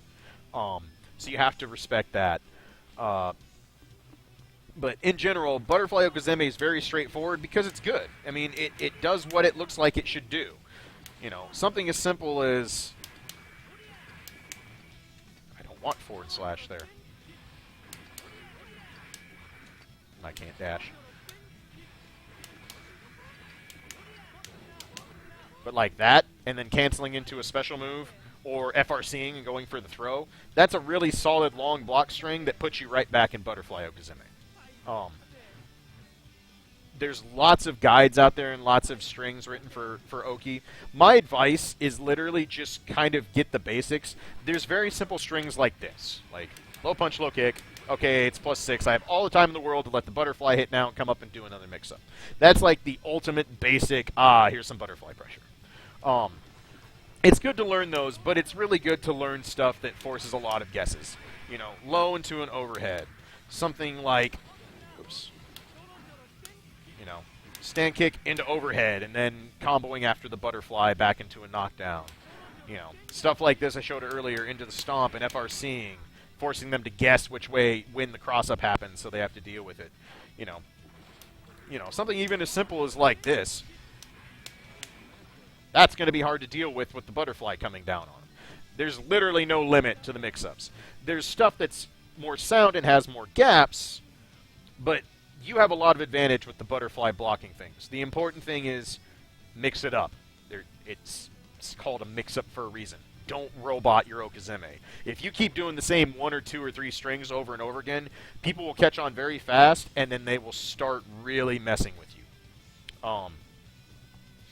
So it's important to vary up your offense. It's important to vary up your Okazeme, just like we talked about in the Okazeme episode. Don't robot autopilot your Okazeme. It makes it way easier to deal with. Make them guess what you're doing, not the other way around.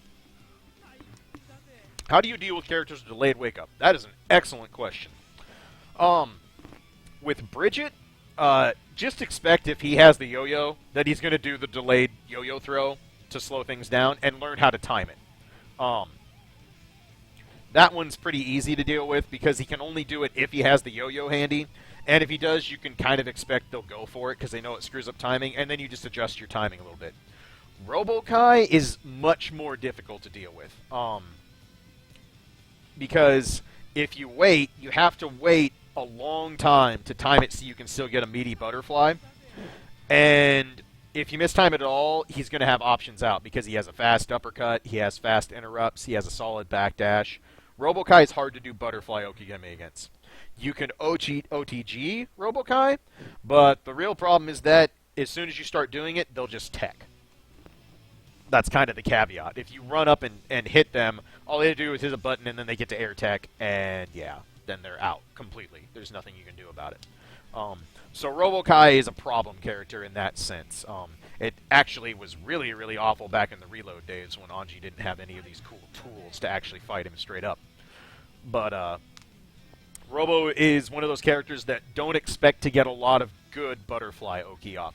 You can get some butterfly mix-ups, but you're not going to get good mix-ups out of it. So, in general, that's your Okazeme. Again, experiment, come up with strings, come up with mix-ups, come up with some shenanigans, come up with a little bit of everything, but just use your offensive advantage. You have all the advantage right here. They have to make the decisions, not you. So, just experiment, and if you're playing Anji and you're like, you have watch videos, watch what they do for their butterfly mix-up. And if you come up with one and you don't know what's good, try it out. Or send me a message. Hey, is this a good Okazeme string? I can tell you what it's good for or what it's not, or if it's legit. I'm always happy to help. So, now that we've got through Okazeme, let's talk about everybody's favorite thing, combos. Hooray, combos. So, as we talked about, Anji's bread and butter of all things is that anytime he has 25% meter, you want to look to Gatling into standing heavy, into hard slash Fujin, into force spray green. Very simple. Oh, that's my guard, not hers. Oh, Dizzy, making me look bad. Actually, I do a fine job of that myself. So just a very basic... That is a super basic bread and butter that will work on damn near the entire cast without any issue whatsoever. Anytime you score a grounded hit and you can hit combo into standing heavy, you should be doing it. And then if you have 25%, go into force break green. If you don't have meter, which won't happen very often with Anji, he gains meter very quickly and has a lot of ways to use it and is constantly rolling through it. But if you don't have any meter and you want to set up good Okazeme, just do something simple as this. Just in your combo and sweep, and then time butterfly. That's really all you have to do. You don't have to get super cute with it. You can also do things like regular Reen. It's not going to be as good butterfly Oki. It's not going to be spaced quite as well, and it's not going to have quite as good meatiness to it. But still an option. But the main common goal, common theme you're going to see of all of Anji's combos is that you want them to end in knockdowns, either by doing sweep, by doing combos that end in own, or by ending combos that end with like an air hit with standing heavy, because standing heavy is a knockdown in the air. So something like this. That works too. Anything that gets you a knockdown that sets up well-spaced butterfly is a good end to your combo. Every single time. If you aren't as close to the corner, you may want to do something like delay the Reen a little bit so the wall bounce comes back. It's also important to know when you're learning carry corner combos, you can actually do a running Fujin. To do this, you have to do quarter circle forward, tap forward, then hit hard slash. If you try to dash and then hit Fujin, you're going to get Dragon Punch every time. That motion will take priority. So instead, like I said, you do quarter circle forward, tap forward again, and then you'll get a little bit of a run animation before you do hard slash Fujin. This will help you with your corner carry combos. If I could actually do it right. And this is one of those that I screw up more than I would like to admit. there's a basic combo that didn't end in a thing, but you get the point of what I'm trying to explain. But all day, every day, this is your bread and butter. That's what you should always be looking for if you want to spin 1 meter. Combo into force break, Rin, off the wall bounce, do another hard slash Fujin, let it end, if you're far enough away, and then juggle into own. I crossed myself up there, that happens. These are all spacing things that you learn as you get used to the combos. But that's a very basic bread and butter. If you're too close for another hard slash Fujin, you can just run up and do a juggle into own. It's important to remember that when you do own, you're going to take them the opposite side of where they were. So if you do own in the corner like I just did, you're going to take them out of the corner. That's not necessarily a terrible thing with Anji, because sometimes it's easier to set up butterfly outside of the corner. But with certain characters like, say, Eddie, or characters with bad defensive options, you may just want to keep them in the corner so they have to put up with your block strings. Kind of a situational thing, but something to note. If you get an air hit, you can do or a launch, you can do simple stuff like this, which is good to have. You can do this with both stomps, where you just run up and juggle them into own if you're fast enough. It's harder to do with kick stomp because it doesn't have as much of a ground bounce on it, but you can do it if you're really fast. You have to buffer a dash there. If you can't run forward and get an own, you can go into jump and stall combos like we talked about. Those are always an option. You don't even have to do jump installs. You can do something as simple like that air plummets and try and reset with an air throw. These are his basic air combos. Kick slash heavy is his basic air string. You can also do like slash punch slash. Oops.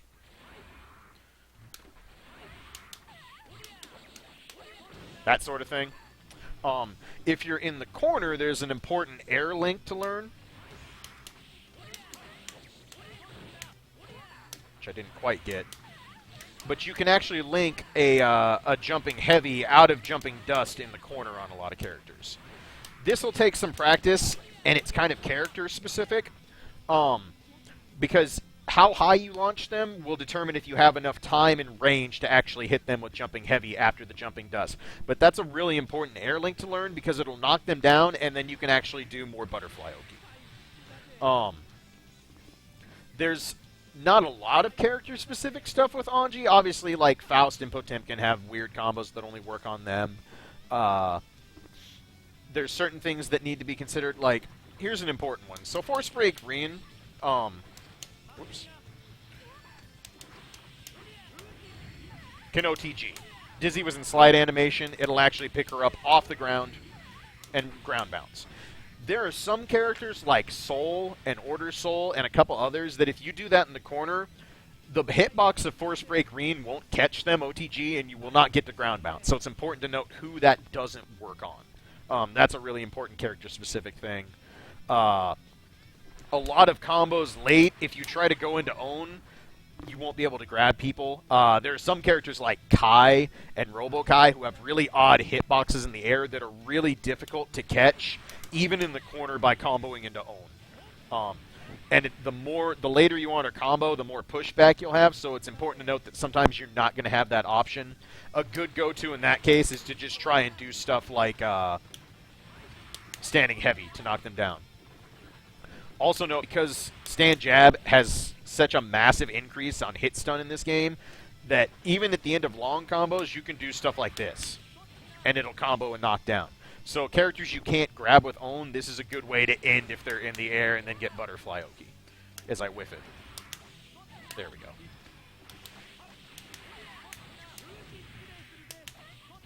There you go. There's a really basic no-meter one by linking off of Nagiha. So, Anji doesn't have super complex combos. You don't need to learn a lot of cute execution tricks. You don't need to, like, break your hands trying to learn jump and stall, instant air dash stuff like you do with Ino or anything like that. He kind of just does what he does. Again, he's a very straightforward character for what he is. So those are his basic combos. Matchup stuff, just as a generic term. Dust and Impossible Dust. I strongly recommend only learning Impossible Dust with Anji. His dust combos don't do very good damage, and they don't end in knockdowns, so just learn how to do this. Oops. That I'm not going to be able to do. There we go. Wow. Dizzy, why? Really? Fine. Do it on this side. Wow, maybe this is not working on her? I'm confused. There we go. There's one that worked. Anji's Impossible Dust is basically double jump, jumping heavy. And then you can either do hard slash Fujin, or you can do on if you do it right. You're supposed to jump towards them. For some reason, I'm completely unable to do this combo right now. Because I'm awful. Wow, I cannot believe this is not hitting. New dummy. I'm cheating. I don't care. Don't judge me. Who's fat? Faust, come here, jerk.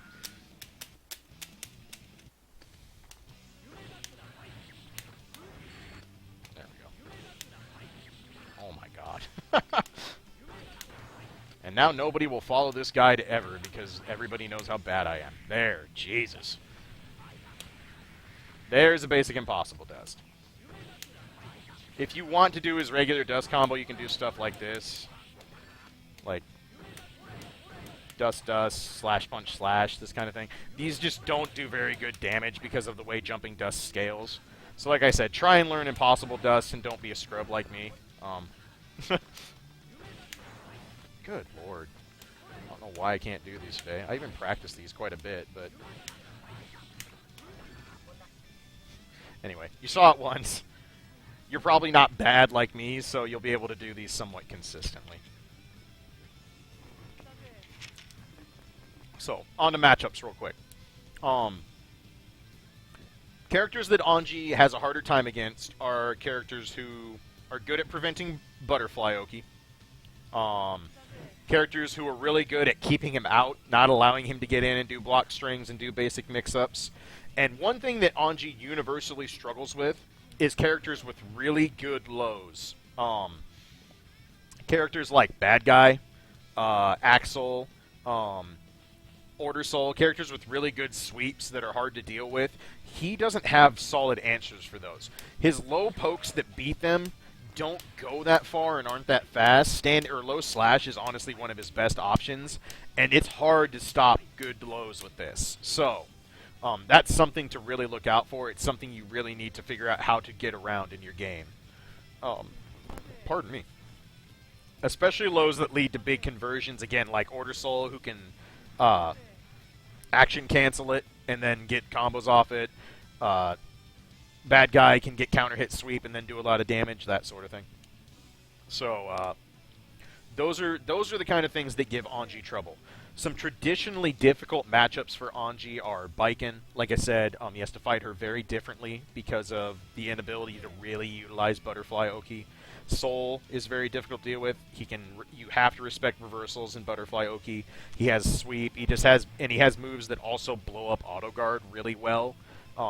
Any moves that hit twice, like jumping heavy from Soul, are good at blowing up auto guard because they can actually clash even if you go into the counter. Jam is traditionally a tough matchup for Soul or for Anji. She has good lows. The parry makes Butterfly Oki more difficult to execute properly. She has pretty good air supremacy on him. And one of his worst matchups is easily Axel. All his moves have 2 hits on them, so it's really difficult to hard slash Fujin through any of his crap. It's really hard to jump in on him because he has good ranges to cover Anji's super jump angle. He has good lows. Axel has universally always been one of Anji's worst matchups. He's very hard to deal with. Characters Anji's good against are characters that struggle with Butterfly Oki, who struggle to stop his good pressure and his stagger strings. Characters like Potemkin. Anji's always actually been very solid against Potemkin because it's super easy to do elongated butterfly strings on him because he doesn't have good ways out of it if it's meaty and on wake up because he can't wake up flick Butterfly. So that's always been a solid matchup. obviously you have to deal with Potemkin Buster, but Anji has always handled Potemkin quite well. Eddie is actually a very good matchup for Anji. Very good, I mean he's solid. It's not like he blows him up. Because once he knocks Eddie's down, Eddie doesn't have very good defensive options. He has a bad dead angle.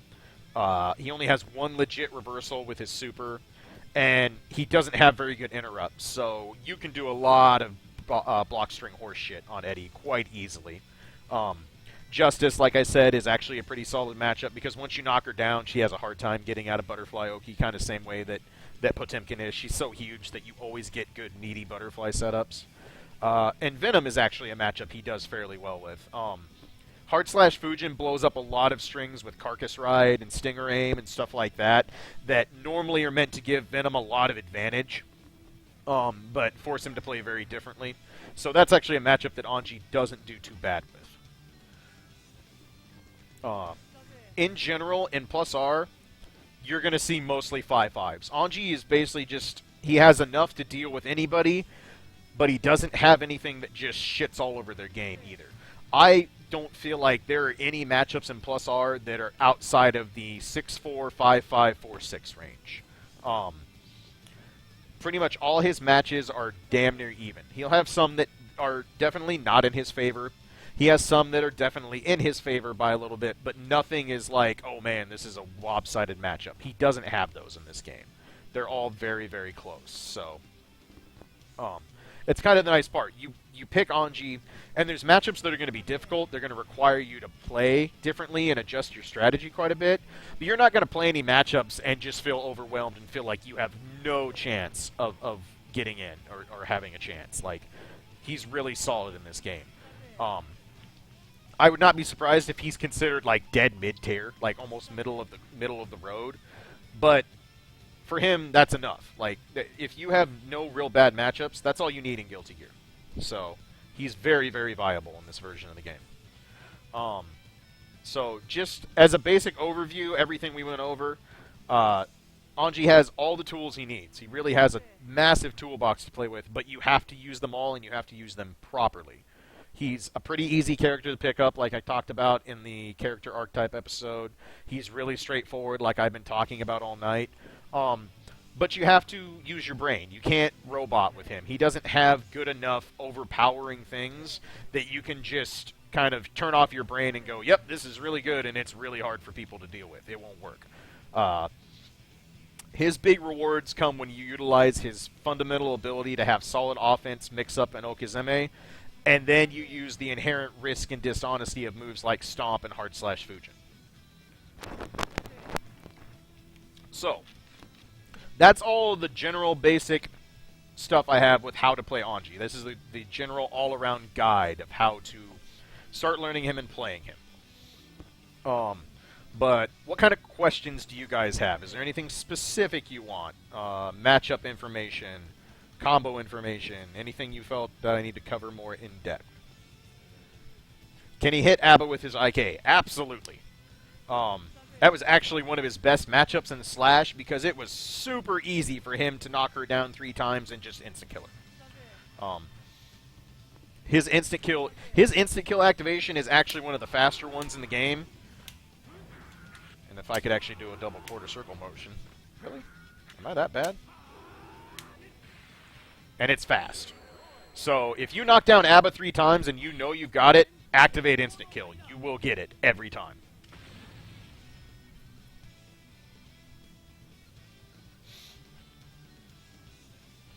What other questions do you guys have about Anji?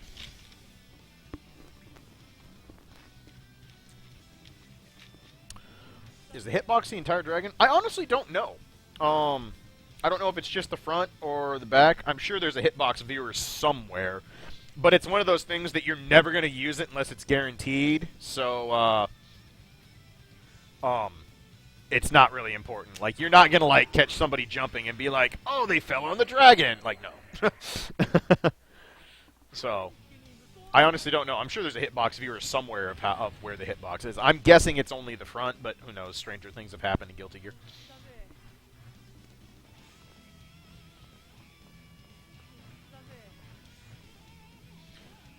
What other questions do you guys have about Mr. Anji Mito?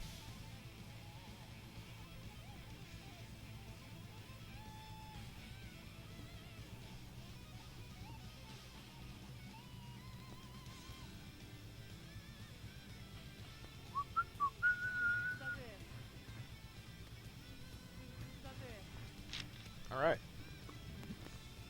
As always, if you guys watch this later and come back and are like, man, I need to know how to deal with stuff, or I need more explanation, don't hesitate to hit me on Twitter, send me an email, all that stuff. Because I'm always happy to expand, and this is a character I can tell you a lot about, obviously. This is a basic to slightly advanced guide, but this wasn't meant to be like, this is everything Anji does, because I can't do that by just showing you training mode. Obviously, there has to be more to it than that, but hopefully this gives you a good idea of how to pick up and play Anji at decent level. So, if there's no further questions, first and foremost, thank you, as always, for joining me. I appreciate all the participation and stuff. I was hoping there'd be a few more people in, but with a character-specific guide, I'm not surprised there's a few less people watching this episode. Are specific matches of Anji players you recommend checking out? If you want to see high-level Anji play, look for AGF, look for Taka. And there's a couple Anjis at Acho. I think one's name is Hero. They're pretty solid, but AGF and Taka are far and away the two best Anji players. They're really, really good. Taka plays a little bit more disrespectful, but still very smart. AGF is the poster child for fundamental Anji strong play. He just plays really smart, really well, makes good reads, utilizes all his tools really well. Definitely check out anything with him. Oh, nice. I haven't watched those yet. Good to know, Kusul. I haven't checked those out. I haven't checked Golden Roadie's channel in the last few days. But yeah, AGF is far and away the best Anji out there. Taka's also very good, but I think AGF is the stronger player, no question. So definitely check him out. So, yeah. Upcoming here in 2 months, we have Frosty Faustings, the Midwest annual Guilty Gear channel run by Elven Shadow. Hey, my upload is going. Awesome. Please stop, Twitch. Let me finish my stream here. Frosty Faustings is going to be on December 28th and 29th, just outside Chicago at Game Pazzo. It's a giant venue. We're not doing it at Nickel City this year. There's going to be a lot of room, a huge venue this time. And obviously, ArcSys Games are the name of the show out there. Plus R is going to be there. There's going to be a team tournament for Plus R. There's going to be an exhibition for Plus R. BlazBlue CP will be there. Persona 4 Arena will be there. It's going to be a massive, awesome Guilty Gear tournament. And IAD-TV is an official sponsor this year.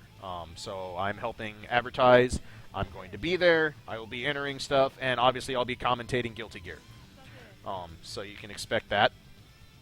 So check out the tournament thread at Dustloop. The schedule's getting finalized here soon. And there's some massive pop bonuses for it too. Elven Shadow is putting in $500 for Guilty Gear. And Game Pazzo, the venue, is putting in $1,000 across all the tournaments.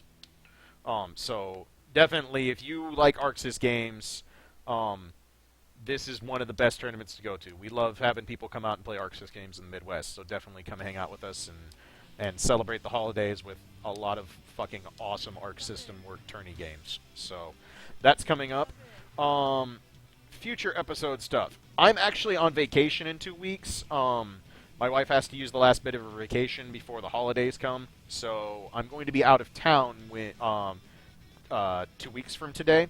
So, the next episode is going to be in 3 weeks on November the 5th. Since that gives me a little more time, I'm going to do an episode I've been wanting to do, and since we are going to be to episode 10 and have made it that far, which I think is pretty cool, it's you guys' turn to tell me what you want. The most common request I've gotten outside of specific character guides, which again I will work the best I can to do stuff, but it's tough to do with characters, especially ones I don't play very much. So, but the most common request I get outside of that is you guys really seem to like the match video analysis from the EVO Top 8. So, in the next 3 weeks, this is your chance to tell me what you want on this show. So, use my email, clage.iadtv@gmail.com, or send me private messages on Twitch, send me links on Twitter, send me a private message on Dustloop. I don't care, wherever you want to get a hold of me. But send me your favorite matches. Send me stuff you want broken down, that you want to learn more about. And if you have direct downloads, obviously that's preferred because it's a lot easier for me to go back and forth and use timestamps in those things. But if it's something I can only do online, I will do it. I don't care. But send me links or downloads of some of your favorite match vids. I don't care if they're Japanese. I don't care if they're locals. I don't care if it's your match vid and you want me to break down your play against someone from a replay or whatnot. But send me what you want broke down, and I will, in the next 3 weeks, pick out the best ones, or the ones I think really highlight some good Guilty Gear stuff, or ones that people really want me to help improve their play, or really want some advice on how to get better with something they're struggling with. And I will break down as many as I can. They don't have to be super long. It can be a single match. If there's like a set, like one of the Acho sets where they do best out of 11 that you'd really like broke down, you could suggest that. I will, I'll go through whatever. This is you guys' chance to tell me what you want to learn about. So, but what that means is I need you guys to really send me stuff. Send me emails with links or downloads. Send me, just tell me real quick who's playing and why you want to see it broke down. It doesn't have to be a massive, essay or anything. Just be like, hey, I want to know why this happened, or I really would just like to see this match broke down in detailed fashion. So, I'm getting through more and more of the content about how to play Guilty Gear. There's not going to be a ton more episodes where I spend an entire episode and go, this is how you play defense, or this is how you do mix-ups, because that stuff we're getting through fairly quickly. So the important things I can do now is showing you how it's all applied in matchups, because that's what really matters. You want to learn how it works when the game is being played full speed, not when I'm sitting here dicking around in training mode, because it's not a very good representation. It's the best I can do with what I'm doing for this show, but in the future, a lot of episodes are going to be match video analysis, and sometimes I'll take like a specific topic that relates to those videos and break them down. But to start, we're getting into the holiday season, so I want you guys to tell me what you want. Show me what you want broken down, and I will get through as many of them as I can. So that's going to be the plan for episode 10. With the holidays coming up, the schedule is going to be a little bit more erratic. I'm going to do my best to try and do 2 episodes a month. But obviously, you guys all know holidays get crazy. I have some projects coming up. I have some travel plans coming up. December is going to be really crazy for me because I'll have the holiday, I'll have Frosty Faustings, and I'll have to be getting ready for AGDQ. So, I'm not going to set any episodes in stone until I get to one done and then get to look at the calendar and kind of figure out where it is, because I don't want to make empty promises to you guys and then have to rush out shitty episodes, because that would be dumb. So, yeah, send me matches you want broke down. Clage.IAD-TV, links on Twitter, private messages on Twist, JustLoop. I don't care. I will check all of them. The easiest one is the email. If you can send me stuff through email, that is by far the best way to do it, because it will help me keep it organized and I can get a list going. So, other than that, unless anybody has any last-minute questions or anything like that, that will pretty much put a wrap on this episode. I'm going to have to see if I can find a way to splice together the 3 Twitch highlights so I can have 1 YouTube upload instead of 3, but I'm guessing there's no way to do that, because that would require Twitch to do smart things.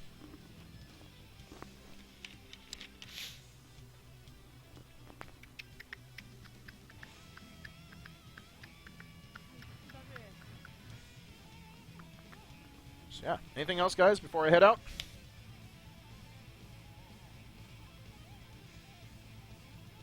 Going, and gone. Alright, thank you guys. I will see you in 3 weeks. Send me matches you want broke down. And until then, get ready for BlazBlue CP. That's out next week. If you want to learn more about it, definitely check out DustLoop. Eventually, I will be doing episodes of IAD-TV on BlazBlue when I get better at it. I'm basically going to be relearning that game. I haven't played it truly competitively since CS, but I'm going to be on there all the time. So if you're wanting to get matches in and you're around the Midwest, then let me know. So I will be online all the time grinding out that game. So until next time, guys, take it easy, and I will see you all then.